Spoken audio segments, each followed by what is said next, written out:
Je m'appelle Richard Peters, je suis né en Californie. Je suis arrivé ici le 3 janvier. Nous étions venus pour signer des contrats.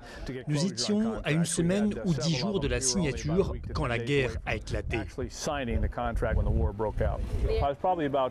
J'étais à une cinquantaine de kilomètres à l'est de Tripoli et ils m'ont dit « On doit juste te bander les yeux parce que l'endroit où nous allons est secret ».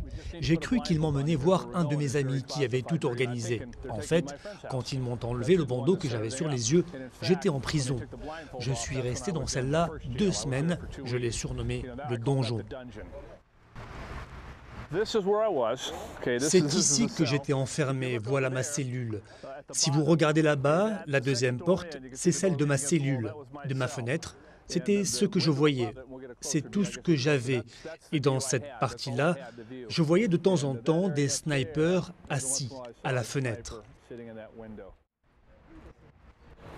La plupart des gardes étaient très sympas avec moi, certains ne l'étaient pas. Ils n'aimaient pas les États-Unis et ils ont un peu reporté ça sur moi, mais la plupart d'entre eux étaient très gentils.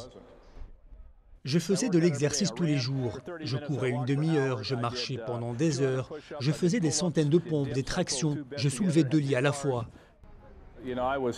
Chaque jour, je pensais à m'échapper. J'attendais un manque d'attention, une erreur de la part des gardes. Le 20 août, j'ai entendu du bruit. Tous les gardes couraient vers l'avant de la prison. Alors, j'ai pris de l'élan et j'ai donné des coups de pied dans la porte. Après 25 ou 30 essais, la porte entière s'est effondrée. Merci à la mauvaise qualité des constructions. Je suis sorti de là plus fort que j'y suis entré. Quand j'étais à l'intérieur, j'avais mon emploi du temps. Mon boulot, c'était de m'entraîner, de prier, de lire. Et c'est ce que j'ai fait. Quand j'ai été prêt, je suis parti. Ça fait plaisir de savoir que le pays est libre, que les bons gouvernent et que les méchants sont en prison.